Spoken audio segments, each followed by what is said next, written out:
Trailblazer Postgame, presented by Johnson Pediatrics.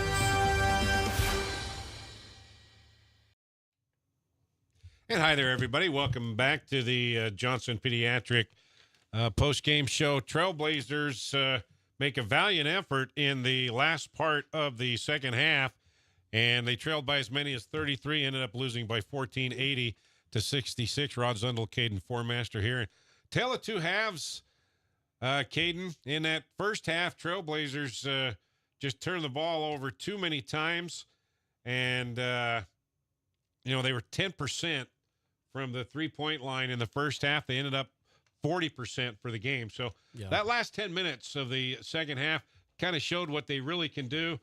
They just got to throw that first half away now as they get ready for the WAC schedule. Yeah, they do. That first half was an ugly half of basketball. We'll call it what it is. Yeah. But they learned a lot from it. They went into that second half and made a lot of changes. One of those being they were able to figure out that full court pressure. They were able to get through the full court pressure and make something out of that and create a lot of opportunities where they were just outnumbering FIU, getting down the court a little faster.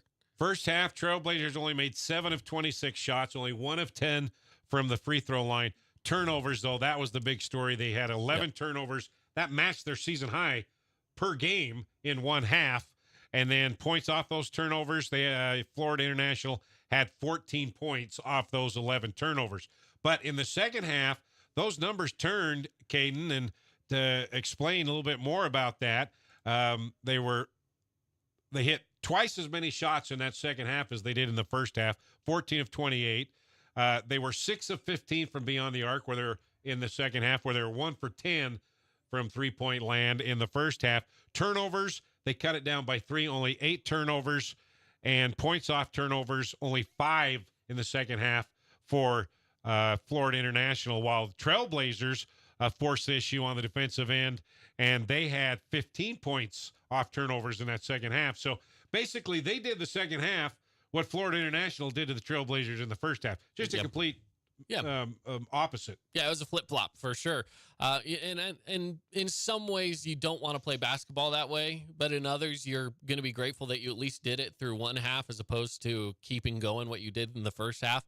That second half was some solid basketball. You're okay with that. Still probably too many turnovers, even in the second half. They had, I believe it was 9 in the second half alone. I could be wrong about that, or 8 or 9 in the second half. So if you can keep that number a little lower, then it's a good second half of basketball. But still some things to work on even in that half. The first half, again, as ugly as it was, the adjustments made at halftime were really what made a difference for me in what the Trailblazers were able to accomplish today. Okay. Well, we're working on getting John Judkins via Zoom from Miami to get his thoughts on this game. We'll take a break. Before we take a break, let's our Findlay Subaru Star Watch. Go see the all-star lineup on the savings side, or check all the great deals at FindlaySubaru.com. Noah Gonzalez or Beon Riley. We got to go with Beon Riley. He was pretty solid and played a really physical ball game right from the onset. And he got into foul trouble, fouled out in the final minute, but he was 7 of 16 from the floor, 2 of 3 from beyond the arc, 3 of 4 from the foul line, 8 rebounds, 2 assists. So 19 points. Noah Gonzalez had 18 points, but we're going to give our Findlay Subaru Star Watch to Beon Riley. You okay with that? I'm perfectly fine with that. I think he was actually really quite efficient today and became a team leader when they needed him down the stretch.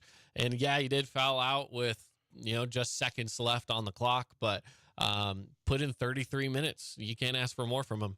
And the freshman from France, Madiba Owana, had 11 points in his debut 11 days ago against South Dakota. Today, kind of a little shakier start when he came in, but in that second half, he kind of settled down a little bit. He was 2 of 4 from the floor, 1 of 3 from beyond the arc, 2 for 4 from the foul line, 3 rebounds, 3 assists. So he was pretty active, but once he gets comfortable with the way everything's going and how he handles adversity and all that, then it's going to be interesting to see how he improves and progresses as we get into the WAC schedule. Yeah, for sure. He came in really strong and he shot confidently, but in one possession down the floor, he missed one. They got an offensive rebound, and then he had airballed another 3. And I think that kind of took a shot to the confidence for him. But he was still able to get 7 on the board after that, after not getting a ton of time in the first half. Second half looked a lot better, including some big plays with a massive dunk at one point. Okay, we'll take a break. This is Johnson Pediatric Dentistry postgame show. Trailblazers lose at Florida International by 14. Be right back. D.R. Horton is America's largest home builder, but with a local heart. Nestled just west of the Sand Hollow Recreation Area is a 600-acre master planned community with beautifully designed single-family homes, cottages, and townhomes called Long Valley. Visit us at drhorton.com and join us in continuing the American dream of home ownership and build your next home with D.R. Horton, America's builder. Experience the magic of southern Utah from the sky and the ground at Confetti Pebbles Hot Air Balloons. They take you on breathtaking journeys across the stunning landscapes of St. George, Hurricane, and beyond. But why just visit when you can live here? Priority First Real Estate is dedicated to helping you find your dream home. Together, they bring you closer to the community, closer to nature, closer to home. Confetti Pebbles Hot Air Balloons and Priority First Real Estate, where adventure meets home. Hey there, sports fans. Ready to take a timeout from the sidelines and jump into the action? St. George Regional Airport has you covered. Score big with convenient flights that take you from our Red Rocks to destinations around the globe. Whether it's the bright lights of L.A. or an exotic getaway across the Pacific, your adventure starts right here at home.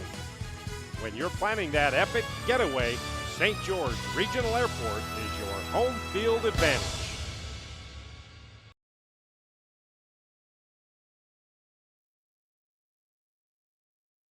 Welcome back to the Johnson Pediatric Dentistry postgame show. Rod Zundel, Caden Formaster here with you. Trailblazers make a strong effort in the second half, cut a 33-point lead down to 11 with a couple minutes to play, but couldn't get over the hump, ended up losing 80-66. And I do believe we have John Judkins on with us. Caden, do we? We're working on it. He's logging on, I believe. Okay, we're Just logging waiting on. him to log on. While we're waiting for Juddy, let me give you the numbers for Utah Tech. Beon Riley led the way for the Trailblazers, 19 points, 8 rebounds. Noah Gonzalez, 18 points, 2 of 7 from beyond the arc. Also had 3 rebounds. Toby Aribi had back-to-back double-doubles. Today he finished with 10 points on 3 of 3 shooting, and he had 5 rebounds. Owana, the freshman from France, 7 points, 3 rebounds, 3 assists. Hakeem Bird hit 1 of 5. That was a three-pointer, 3 points. And he didn't have an assist this morning.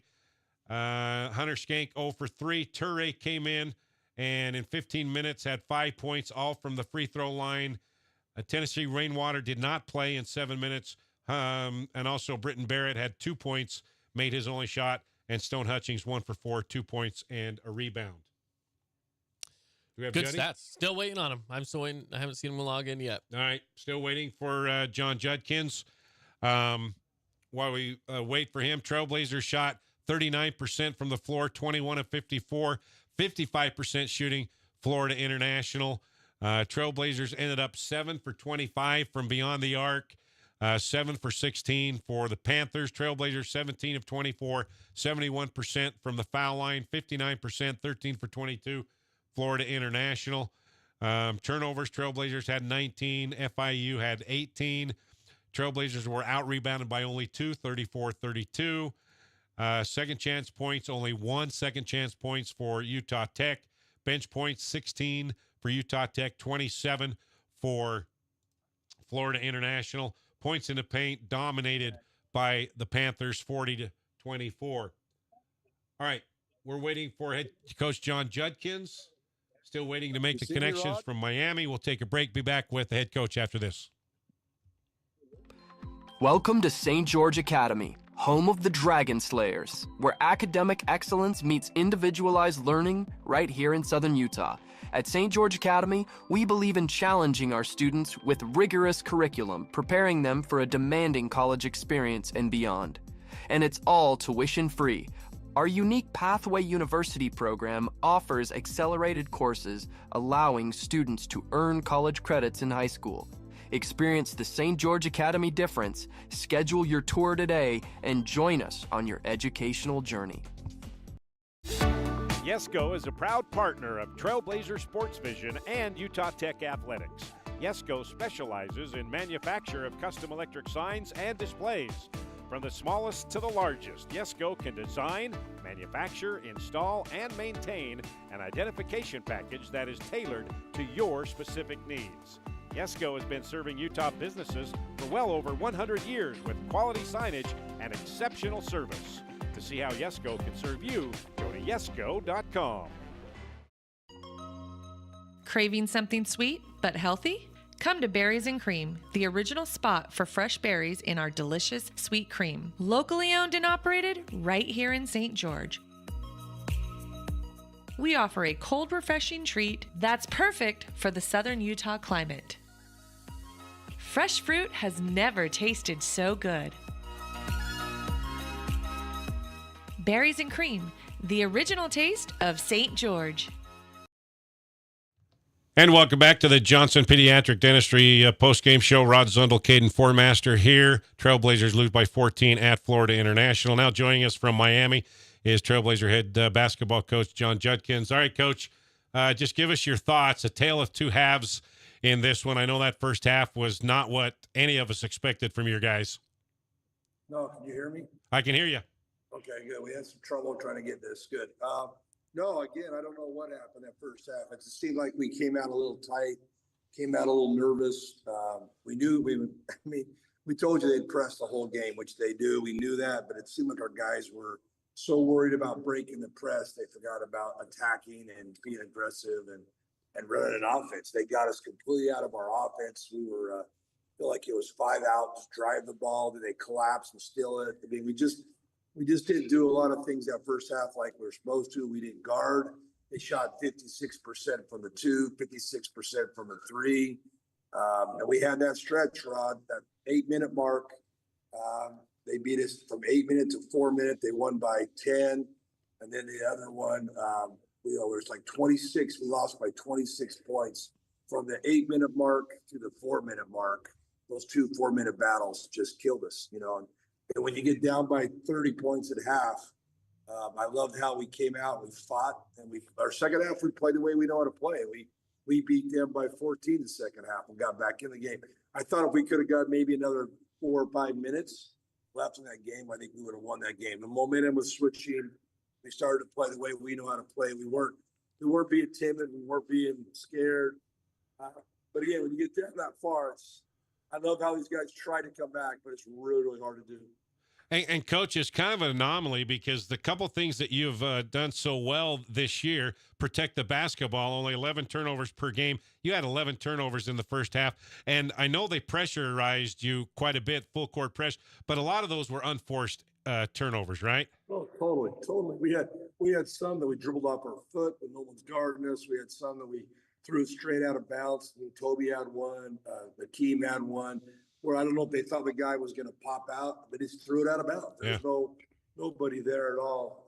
But 11 turnovers to 1 assist the first half tells me that we were just timid. We were just really, really, really timid. But, we had 19 turnovers. We had 8 in the second half. We can live with 8, and that, but way too many. And we knew that was going to happen. They're going to trap us and press us. The only thing we didn't do well is when you beat a press, you have to attack it. And I thought we beat it and then we pull it out.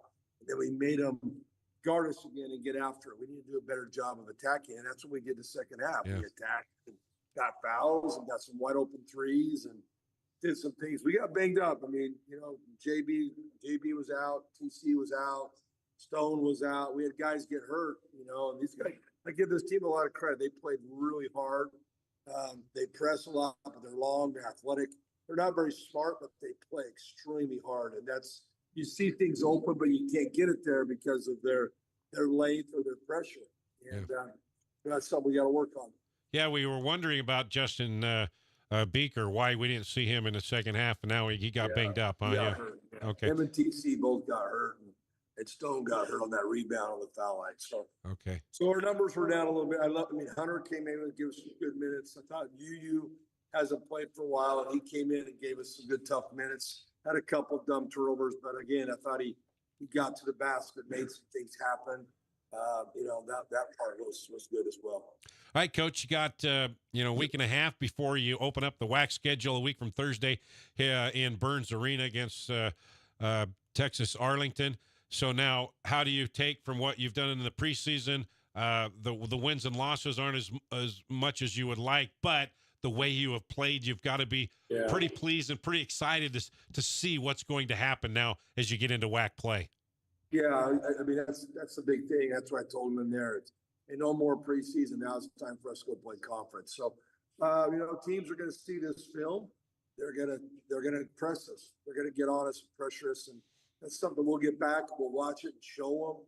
They'll see things that they just couldn't see in the pressure, and hopefully we're better. But again, like you said, Rod, our preseason was really tough, and you can't look at the wins and losses. I know everybody does, but you really can't. You got to see, are we getting better? Are we doing something? And I think we are. And so I'm excited to see where we are in league. Like we've talked about from day one, it doesn't matter what you do until league time comes, and then it's time to go play. So luckily we got 2 home games, play 2 very good teams. It's going to be a lot like this game where it's going to be physical. Those Texas schools are really, really physical. So hopefully this game gets us ready for that situation on Thursday, right. The night. All right, Coach. Well, let's just throw away the first half and let's focus on how you played in the second half, and let's have a Happy New Year. That sounds good. Appreciate you guys. All right, Coach John Judkins, safe travels with you and your guys coming back to St. George. Will do. Thank you. All right, thank you, Head Coach John Judkins. All right, Caden Formaster, Rod Zundel here. Caden, final thoughts as we say, and put a cap on this one. Final thoughts are definitely just learn from the mistakes that you made in the first half. I feel like they kind of did at halftime, but those mistakes, you just really have to settle in, and you have a really good chunk of time now. You got about 10 days until your next game and the start of the conference play. Conference is not going to be easy. It never is in the WAC. So just get ready for some good, high, fast-paced basketball. Make sure you're in shape and ready to go. And I think that first half was kind of an anomaly. Everything they've done pretty well didn't happen in that first half. They turned it over. They didn't guard the 3-line very well. 2 things that they're very good at. So I'm encouraged. And I've been saying this all along. The wins don't show up because they've been playing tougher competition, higher caliber teams. Yep. Oregon State, Utah State, Boise State, Montana is a very good Big Sky team. Northridge is right up there as well. And I think when they get to the WAC, I'm encouraged. I'm excited to see about what they do in the Western Athletic Conference, because I don't see the same sort of mistakes and trends that I've seen the last couple of years. The fundamentals are so much better. They don't get caught picking up the basketball. They don't go into the lane and throw it away like they have the last couple of years. This is a more disciplined team, and they've got something up here and right here in the heart. They've got that I'm not going to sit back and let you punch me in the mouth mentality. And I like that about the team, and I like their execution when they have that fight. So I'm really excited. I'm encouraged. I think they're going to win games that they probably shouldn't win this year because of those reasons. Yeah, well, and that's exactly what we saw in the second half. They were getting beat up in the first half, and they came out and said, no, we're done with this. Yeah. Well, let's put a stop to this now, and let's show them who we really are. And they did, and they showed us who they were. Was it enough to come back? No, it wasn't enough to come back and get the win. But if you can do that for a solid 40 minutes, you're going to win a lot of ball games. And they did that against pretty much kind of the same type of team, South Dakota at home, and it came back. You can't dig yourself a hole and have these 8-minute stretches without a field goal, though. They've limited them this year, but they still can't have those if they want to be successful. And also big storylines as well. Beaker and TC, we heard from Juddy. They were banged up today. Hopefully they'll be ready to go. Stone Hutchins as well. That's a good 10 days to get healed up. All right. So they're going to fly home tonight. From Miami. So that's going to be a long day. Gotta go home to party tomorrow. It's New Year's Eve, right? Yeah. I think they'll be sleeping all day tomorrow. All right. That'll do it. Caden, thank you for hanging out with me. It's been a pleasure as usual. So that will do it for us. For Caden Formaster, I'm Rod Zundel. Once again, the final score from Miami. Florida International with the win over Utah Tech, 80-66. Trailblazers now drop to 5-10. The preseason is over. They play for the WAC now, a week from Thursday at home against Texas Arlington. So for Caden, I'm Rod. Hope you enjoyed the broadcast. 80-66, the final